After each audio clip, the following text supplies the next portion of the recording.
아멘. 자리에 앉으시고요. 할렐루야. 한 주간 평안하셨습니까? 자, 우리 전우장님 인사하겠습니다. 오늘도 은혜 받고 가시기 바랍니다.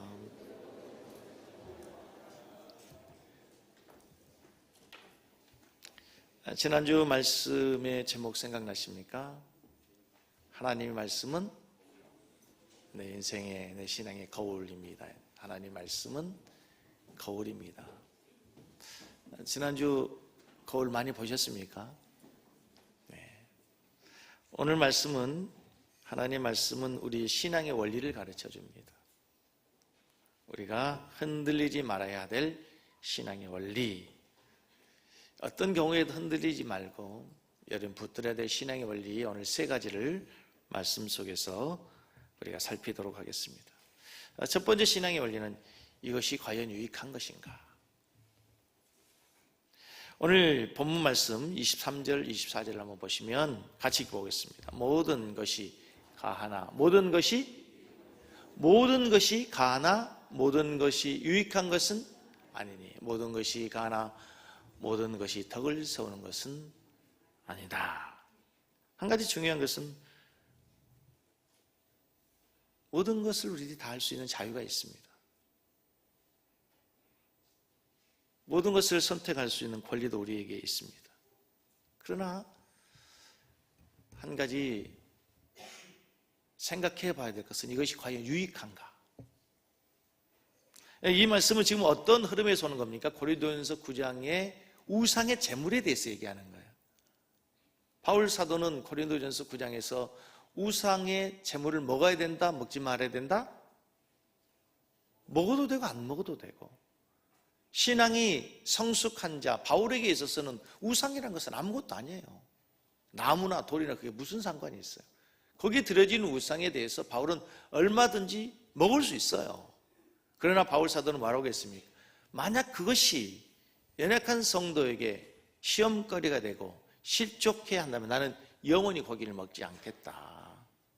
먹을 수 있지만 그것이 누군가에게 유익되지 않는다면 나는 그것을 먹지 않겠다라는 것이죠.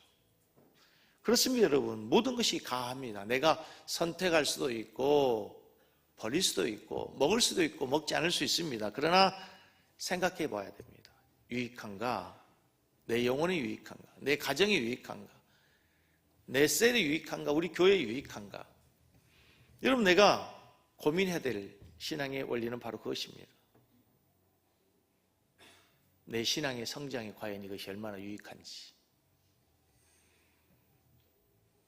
내가 이 말 할 수 있습니다.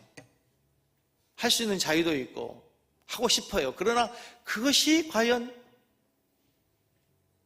내가 셀 나누면서 유익한지는 생각해 봐야 돼요.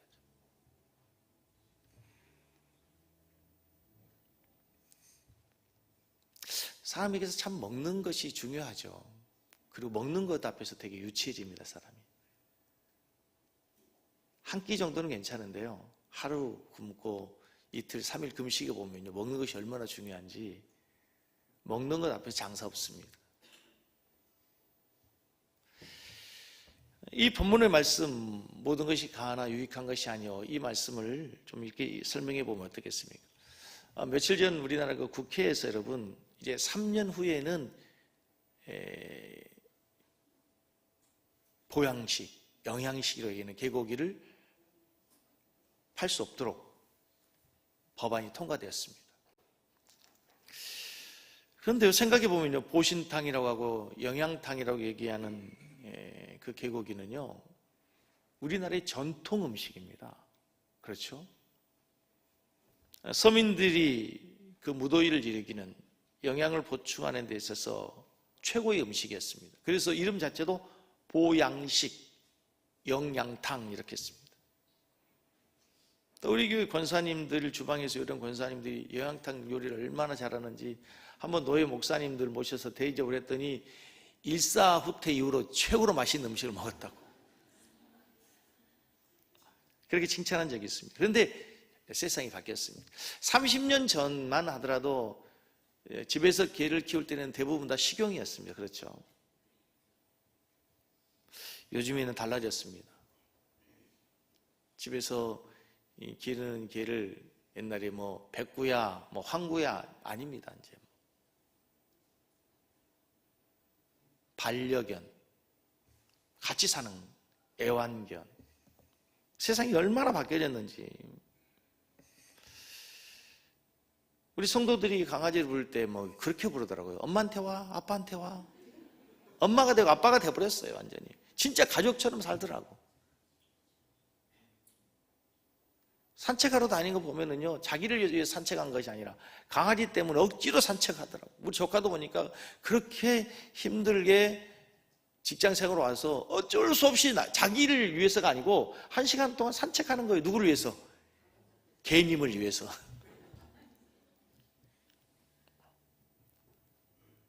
그렇게 강아지를 사랑하는 사람이 있는데 개고기를 먹는다. 어떻게 될까요? 고린도전서 10장 23절에 모든 것이 가능하다. 모든 음식 먹을 수 있다. 그러나 그것이 연약한 성도에게 과연 유익하냐? 개를 그렇게 사랑하는 사람 앞에서 개고기를 먹어야 되겠느냐?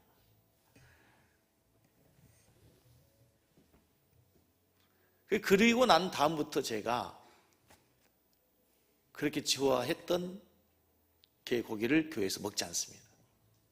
먹지 않기로 했습니다.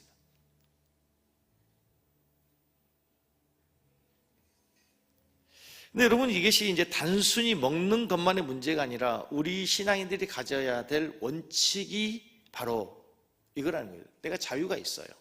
먹을 수도 있고 먹지 않을 수도 있고 선택할 수 있고 거부할 수 있는 자유가 있어요.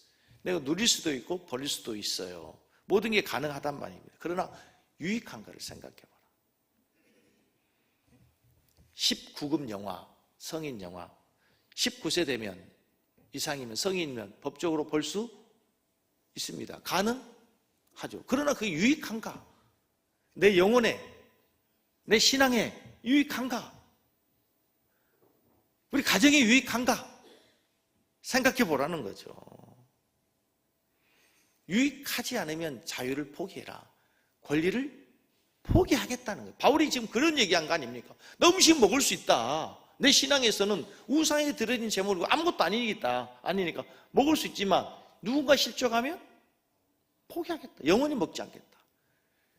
바울 사도에게 사도권이 있었어요. 그렇죠? 다른 사람들과 같이 교회에서 삭스를 받고 결혼할 수 있고 가족과 함께 다닐 수 있는 권리가 있어요. 그러나 바로 누군가에게 복음을 전하기 위해서 거침돌이 된다면 사도권을 뭐 하겠다? 포기하겠다. 여러분, 우리 신앙에 중요한 원리가 있어요. 내가 할 수 있습니다. 가능합니다. 자유도 있습니다. 권리도 있습니다. 그러나 그것이 내 신앙에 유익한가? 내 신앙의 성장에 유익한가? 영적 생활에 유익한가? 가정에 유익한가? 셀에 유익한가? 교회에 유익한가? 생각해 보라는 거죠. 유익한가? 두 번째 신앙의 원리, 덕을 세우는가? 한번 따라서 하겠습니다. 덕을 세워야 합니다. 23절 4절 다시 보겠습니다. 모든 것이 가나 모든 것이 유익한 것은 아니요, 모든 것이 가나 모든 것이 덕을 세우는 것은 아니다. 누구든지 자기 유익을 구하지 말고 남의 유익을 구해라. 두 번째 신앙의 원리는 덕을 세우라는 거죠. 여러분, 신앙인은 덕스러워야 될 줄 믿습니다. 덕스러움이 뭔가 하면 24절 말씀에서 자기의 유익을 구하지 말고 남의 유익, 내 이기적인 생각으로 하지 말고 이타적으로 다른 사람을 생각해 주는 게 이게 덕스러운 거라는 거예요. 덕스러운 것은 다른 게 사람과의 좋은 관계를 만들어가는 거예요. 다른 사람 보기에 좋은 것이에요. 오늘 이 본문의 말씀을 다시 32절에서는 10장 32절에서 이렇게 설명합니다. 유대인에게나 10장 32절 유대인에게나 헬라인에게 하나님의 교회나 거치는 자가 되지 말아라. 덕을 세우는 것은 누군가에게, 공동체에게, 개인에게 거치는 자가 되면 안 돼요. 거치는 것은 덕을 세우는 게 아니에요. 나와 같이 모든 일에 모든 사람을 뭐하게 하고, 덕을 세우는 것은 뭐하게 하는 거예요? 기쁘게 하는 거예요. 자신의 유익을 구하지 않고 많은 사람의 유익을 구하는 거예요. 그러니까 덕스러운 것이라 덕을 세운다는 것은 나 중심이 아니라 다른 사람을 위한 것이고 거치는 자가 되지 말고 모든 사람을 기쁘게 하는 거. 이게 뭐예요? 덕스러운 거란 말이죠.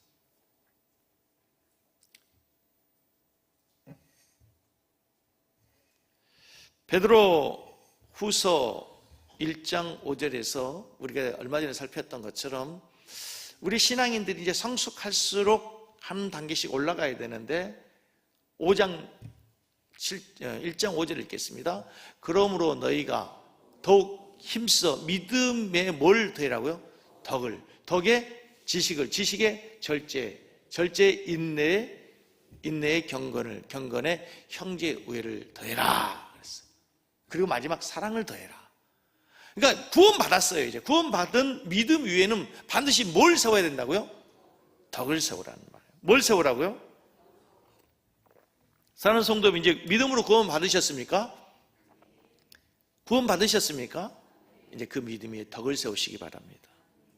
덕이란 무엇이냐? 국어사전에 보니까 덕이란 같이 읽겠습니다. 밝고 옳고 크고 착하고 빛나고 아름답고 따스하고, 여기서 빛나고 아름답고 따뜻하고 부드러운 마음씨나 행실이다. 다시, 덕스럽다는 말은 마음씨가 착하고 너그럽다는 뜻이에요.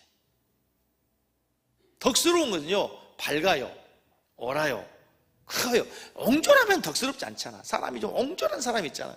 여러분, 사람이 좀 큰 사람이 되기를 바랍니다. 넉넉한 사람 되기를 바랍니다. 착합니다. 빛납니다. 아름답습니다. 따뜻합니다. 그의 마음씨가 부드럽습니다.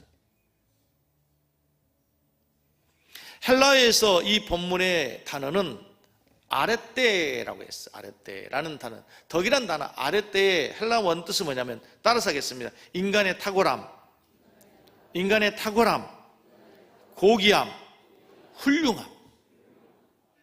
덕스럽다는 얘기는요, 좀 다른 사람보다, 세상 사람들보다 탁월하고 고귀하고 훌륭한 사람, 이것을 덕스럽다. 정리해 보면 우리 그리스도인들이 밝아야 돼. 가는 곳에 어두운 것이 아니라 밝아야 되고, 옳아야 되고, 옹졸한 것이 아니라 작은 것이 아니라 좀 대범하고 크고, 세상보다 착해야 되고, 빛나야 되고, 따뜻해야 되고, 부드러워야 되고, 너그러워야 되고. 그래서 탁월하고 고귀하고 훌륭해야 됩니다. 결론적으로 따라서 하겠습니다. 그리스도인은 매력적인 사람이 돼야 돼요. 좀 매력적인 사람이 돼야 돼요. 덕스럽다는 말을 한마디로 표현하면 매력적이다. 질문 드리겠습니다. 여러분은 덕스럽고 매력적입니까? 여러분은 덕스럽고 매력적인 사람입니까? 덕스럽고 매력적이십니까? 자신이 없으시군요. 우리 한국 그리스도인들은 매력적입니까? 덕스럽습니까?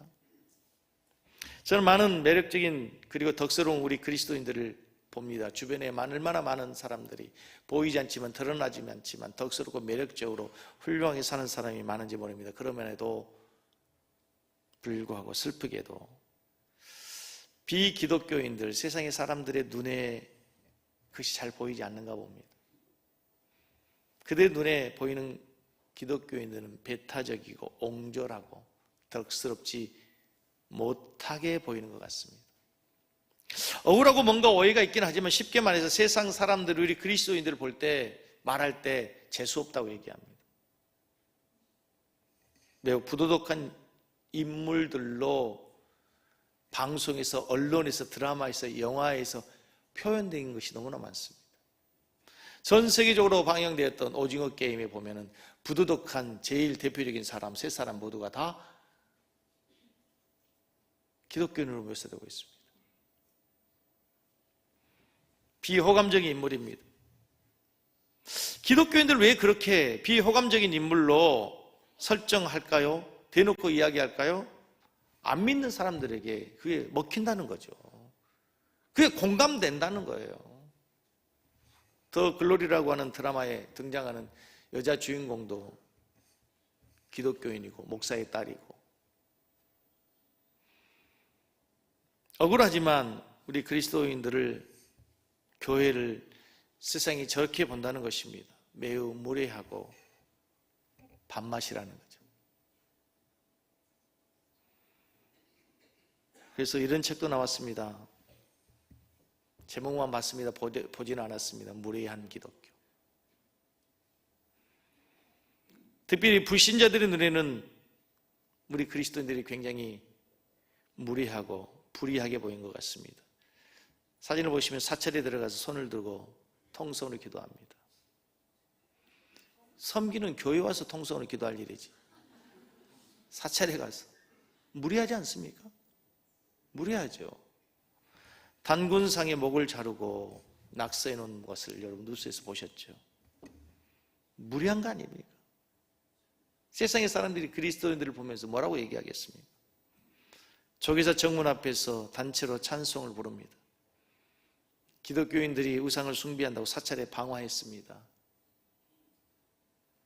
처음 보는 얘기입니까? 처음 듣는 이야기입니까?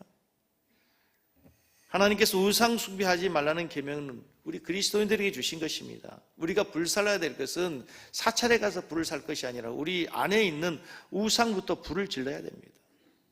우리 안에 우상에 불을 질러야 됩니다.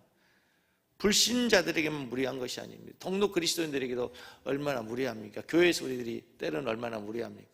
여러분, 우리 교회에 들어오면 안내위원들이 이렇게 앞에로 나와서 좀 앉으라고 하잖아요. 좀 와서 앉으면 좋잖아요. 앞에 서 있는데 바로 앞에서 앉습니다. 안으로 좀 나오라는데 거기서 그냥 뒤에서 앉고. 무례한 겁니다, 여러분. 안내위원을 왜 세워놓습니까, 여러분? 아까 이 말하니까 우리 안내위원장님, 우리 사가족부 위원장님이 아멘 하시던데, 여러분. 좀 앞으로 나오시면 좋잖아요. 꼭 뒤에. 거기 뭐 꼴 붙여놨습니까? 지정석입니까? 우리가 얼마나 무례할 때가 많습니까, 여러분? 심지어는 하나님에게까지 무례합니다. 하나님, 꼼짝 마. 하나님, 까불면 나한테 죽어? 내가 이렇게 하나님하고 친하단 말이야. 무례하죠. 그래도 또 저런 걸 또 목사라고 또 따르는 목사들이 얼마나 많은지 모릅니다. 답답해 죽겠습니다. 목사입니까, 저게?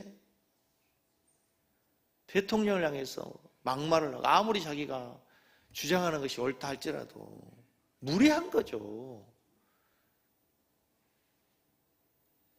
상소리를 하고. 저건 정치인을 떠나서 종교인을 떠나서 저건 무례한 거예요, 저거는. 작년 광복절에 세종시 아파트에서 일장기를 내걸었습니다. 그런데 놀랍게도 저 일장기를 건 사람이 목사라네요. 몰라셨는데 괜히 얘기했나 보네. 물론 우리는 압니다. 저 사람들이 기독교를 대표하지 않습니다. 하지만 세상 사람들이 저 사람들을 보고서 똑같이 우리를 기독교인으로 본다는 거죠. 그래서 세상 사람이 볼 때 기독교가 무례하고 밥맛이라는 거예요. 재미없다는 거예요. 매력적이지 않다는 거예요. 종교개혁자들이 종교의 개혁의 슬로건으로 코람데오를 외쳤습니다. 뜻이 뭡니까? 하나님 앞에서. 근데 아니요, 저는 오늘 설교를 준비하면서 우리가 하나님 앞에 코람데오를 외칠 것이 아니라 이제 세상 앞에서, 그리스도인이 아닌 비그리스도인 앞에서, 교회가 아니라 넌 크리스찬 앞에서 살아야 됩니다. 어떻게? 덕스럽게, 매력적으로. 할렐루야. 여러분, 기독교인들이 믿음 없어서, 지식이 없어서 욕먹지 않습니다. 이제 덕이 없어서 욕먹습니다. 여러분, 하나님 말씀을 제가 설교를 준비하면서 성경에서 덕에 대해서, 덕스러운 신앙생활에 대해서 강조는 이렇게 많이 몰라서 다 기록하지 못했는데 한번 같이 읽겠습니다. 로마서 14장 19절 같이 읽습니다. 그러므로 우리가 화평의 일과 서로 덕을 세우는 일에 힘쓰자. 우리가 뭐 힘쓰자고요? 덕 세우는 데 힘쓰자. 덕을 세우는데. 로마서 15장 2절 우리 각 사람이 이웃을 기쁘게 하되 선을 이루고 덕을 세우다. 각 사람을 기쁘게 하고 이제 덕을 세우도록 하자. 고린도후서 14장 26절 그런즉 형제들 어찌할까 너희가 모일 때 각각 찬송시도 있으며 가르치는 말씀도 있으며 계시도 있으며 방언도 있으며 통역함도 있다니 모든 것을 뭐해라? 덕을 세우게. 지금 은사를 얘기하고 있는 거, 은사, 수많은 은사들이 있어요. 방언, 가르치고 뭐 능력 행하고. 그러나 그 모든 것은 무엇을 위해서 해라? 덕을 세우라는 거예요. 덕을 세우라. 에베소 4장 29절 무릇 더러운 말은 너 입 밖에도 내지 말고 오직 덕을 세우는 데 소용되는 대로 선한 말을 해라. 듣는 자들에게 은혜를 끼치게 해라. 더러운 말 입에서 내지 말고 덕수로 말을 해라. 빌립보서 4장 8절 끝으로 형제들아 무엇이든지 잠되며 무엇이든지 경건하며 무엇이든지 오르며 무엇이든지 정결하며 무엇이든지 사랑받을 만하며 무엇이든지 칭찬받을 만하며 무슨 덕이 있든지 무슨 기림이 있든지 이걸 생각해라. 마지막 하나 더 보겠습니다. 데살로니가 전서 5장 11절 시작. 그러므로 피차 권면하고 서로 권면해주고 서로 덕 세우기를 너희가 하는 것 같이 해라. 덕을 세우라. 덕을 세우라. 성경의 수많은 말씀들이 덕스럽고 매력적이라고 탁월하라고 훌륭해라고 따뜻해라고 부드러워라고 밝으라고 덕을 세우라고 이렇게 말씀하고 있다는 거예요. 그때의 세 번째 원리가 오는 거예요. 하나님께 영광을 돌리라. 세 번째 원리. 우리가 잘 아는 것처럼 너희가 먹든지 마시든지 무엇을 하든지 다 누구를 위해라? 나를 위해 살잖아. 그런데 하나님을 위해서 해야 되는데 나를 위해서 한단 말이죠. 우리 그리스도인들의 가장 최종적이고 궁극적인 신앙과 삶의 원리는 하나님께 영광이 되는 것이 될 줄로 믿습니다. 이 일이 하나님께 영광이 되는가? 이 말이, 이 행동이, 이 결정이 과연 하나님께 영광이 되는가? 고민하라는 거죠.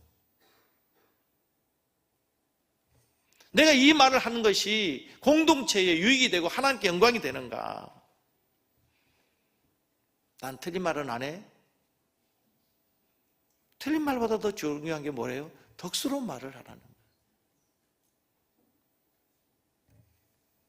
왜 우리의 삶이 하나님께 영광을 돌려야 됩니까? 우리를 창조하신 목적이 하나님께 영광을 돌리도록 하기 위해서. 이사야서 43장 7절을 같이 씁니다. 내 이름으로 불려지는 모든 자 곧 내가 내 영광을 위하여 창조한 자를 오게 하라. 내가 그를 지었고 내가 그를 만들었느니라. 내가 그를 지었고 만들었다. 이스라엘 백성들 너희들 내가 너희를 창조했다. 왜? 내 영광을 위해 창조했다잖아. 제1 창조의 목적이 뭐예요? 하나님의 영광을 위해서. 그러면 제2 창조의 목적, 우리를 구원하신 목적, 예수 그리스도께서 십자가에서 죽으시고 우리를 자녀 삼으신 목적이 뭡니까? 고린도전서 6장 20절 값으로 산 것이 되었으니 그런즉 너희 몸으로 하나님께 뭘 돌리라? 영광을 돌리라. 값으로 사셨단 말이 뭐예요? 예수 믿게 했다는 거예요. 예수의 피값으로 우리를 구원했다는 거예요. 제1창조의 목적도 하나님의 영광을 위해서, 제2창조의 목적도 뭐예요? 하나님의 영광을 위해서 해라. 이제 우리의 삶의 가장 최종적 삶의 원리 목적은 하나님의 영광을 위해서 하는 거예요. 너희가 먹든지 마시든지 무엇을 하든지. 이 고린도 교회에 하나님께서, 바울사도 볼 때 답답한 게 있어요. 우상의 제물 먹는 게 그게 뭐가 중요해요? 그게 먹어서 하나님께 영광이 되면 먹어라. 그것이 먹어서 하나님께 영광 되지 않으면 먹지 않으면 된다.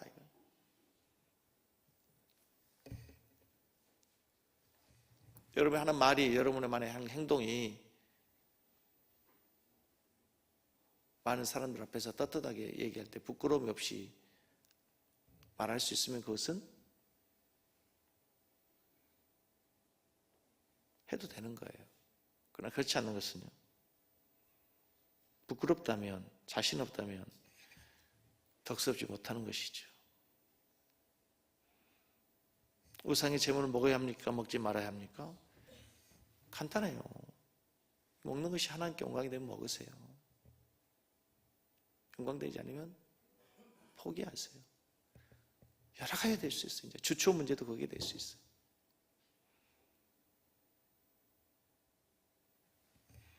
내가 주일에 단풍 구경 갈 수 있습니다. 갈 수 있죠.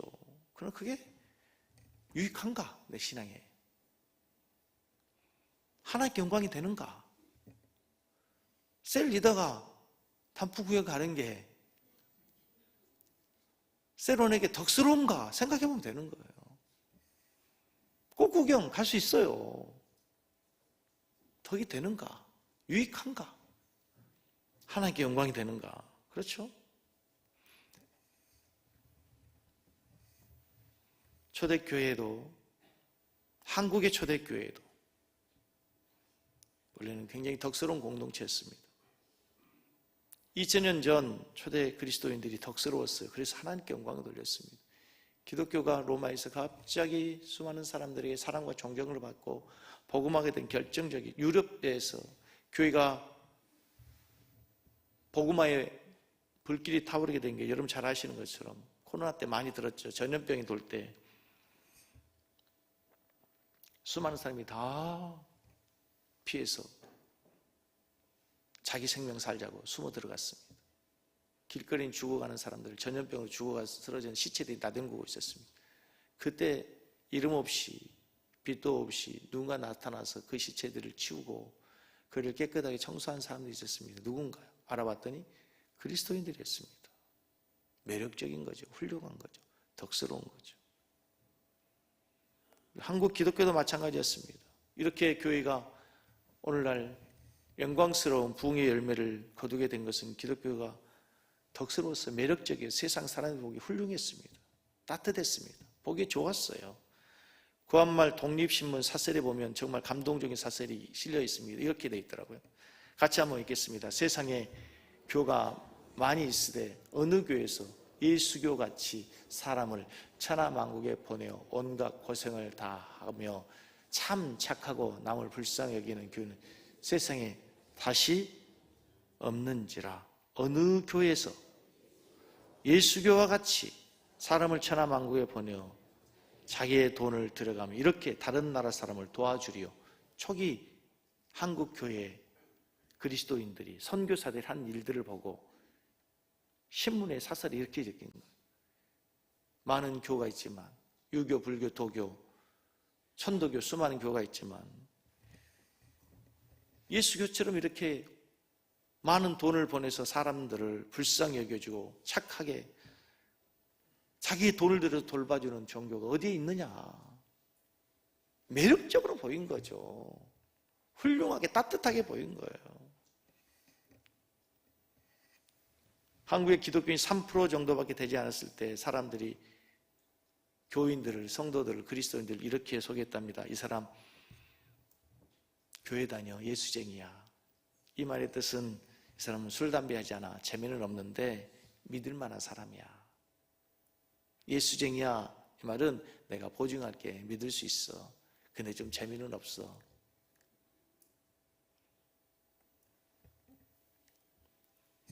믿을 만한 사람이었다는 거죠. 재미는 없지만 신뢰할 만한다는 거죠. 한국 교회는 대단히 덕스러웠어요. 아름다웠어요. 따뜻했어요. 믿을 만했어요. 한국유리 창업자 최태성 회장이 은행에서 빌린 돈 만기일이 됐습니다. 은행 직원이 말합니다. 여기 왜 왔습니까? 뭐 하러 왔습니까? 오늘 지금 6.25 전쟁이 일어나서 모든 사람이 다 피난 가고 은행에 돈 갚지 않아도 되는데 왜 왔습니까? 최태성 회장이 얘기합니다. 그래도 나는 갚아야겠습니다. 내가 빌린 돈 내가 갚지 않으면 누가 갚습니까? 한국의 슈바이자로 불리는 장기래 박사님, 두 아들을 죽인 원수를 양자 삼으신 손양은 목사, 얼마나 매력적입니까? 세상의 사람들이 보기에 훌륭했습니다. 따뜻했습니다. 덕스러운 인물인 거죠. 너무 먼 이야기, 아주 오래된 이야기입니까? 여러분 잘 알고 있는 바보의사 청년 안수연, 짧은 생에 살았습니다. 겨우 32살의 삶을 사는 이 젊은 청년 의사가 죽었습니다. 수많은 사람들이 감동을 줍니다. 영상을 하나 보겠습니다. 지난 2006년 한 청년 의사의 장례식장에 4,000명이 넘는 사람들이 몰려왔습니다. 동료 선후배들뿐만 아니라 환자들과 가족들, 병원 청소하는 분, 식당 아주머니, 침대 믿는 도우미 등 모인 그들은 모두 가슴에 뜨거운 눈물을 흘리며 그를 그리워했습니다. 그는 매일 밤 회진을 돌며 조용히 제 손을 잡고 기도해 주었습니다. 기독교인이 아니라 처음에는 거부감이 들고 불쾌하기까지 했지만 어느 날부터 그 청년 의사를 기다리게 되었고 그 청년 의사가 믿는 그 예수님을 한번 믿어보고 싶어졌습니다. 암투병 중인 남편을 간호하느라 몸도 마음도 지쳐 있었는데 그 청년 의사가 다가와 성경책 한 권과 찬양 테이프를 전해주고 갔습니다. 밤새 찬양을 듣고 성경책을 읽으며 얼마나 큰 위로와 힘을 얻었는지 정말 하나님께서 제게 보내주신 천사였습니다.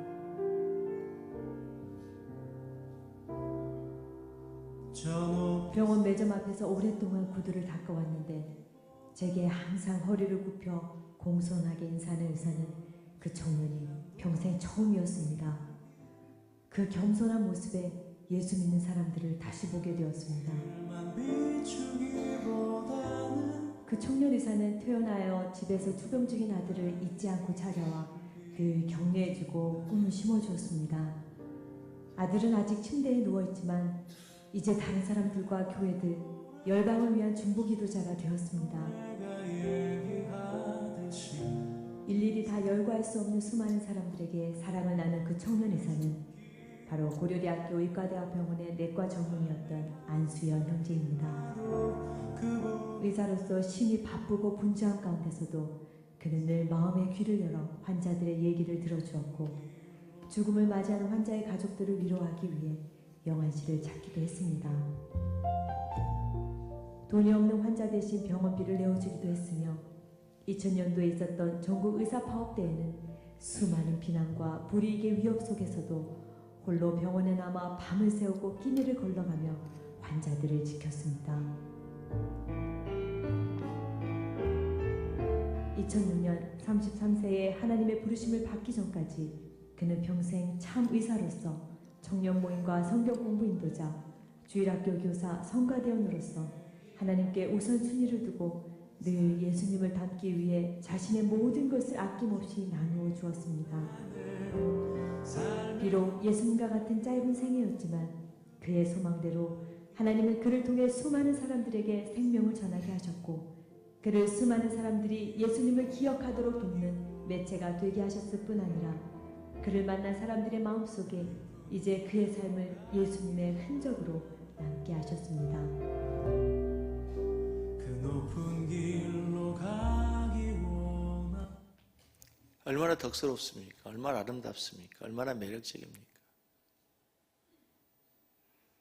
여러분, 우리가 덕스러워 하나님께 영광이 될 줄은 믿습니다. 예수쟁이는 덕스러워야지, 매력적이야지 말쟁이 되면 안 됩니다. 말로 예수 믿지 마십시오. 여러분, 삶으로 예수님을 믿어야 됩니다. 여러분, 인심을 잃은 선교는 있을 수 없습니다. 인심을 잃은 전도는 결코 일어날 수 없습니다. 여러분, 덕스럽지 못하다고 비난받으면 속상하십니까? 내가 지금부터라도 이제 나부터서 나만이라도 덕스러운 그리스도인이 되면 됩니다. 개꼬리가 어느 날 하나님께 찾아가서 불평했답니다. 하나님, 개구리의 시끄러운 울음소리 때문에 제 아름다운 노랫소리가 들리지 않아요. 너무 속상해요. 하나님은 이렇게 말씀하셨답니다. 개꼬리야, 계속 포기하지 말고 아름다운 노래를 부르려무라. 내가 노래를 부르지 않으면 개구리 울음소리가 더 시끄러워진단다. 여러분, 개구리 같은 이들 때문에 속상하지 마시고 아름답게 노래하는 꾀꼬리가 계속 되어주시기 바랍니다. 개구리처럼 덕스럽지 못한 모습이 너무 많은데도 우리가 꾀꼬리처럼 덕스러운 모습을 보여주고 아름다운 노래를 부르면 세상은 더 아름다워지게 될 줄로 믿습니다. 그것이 하나님께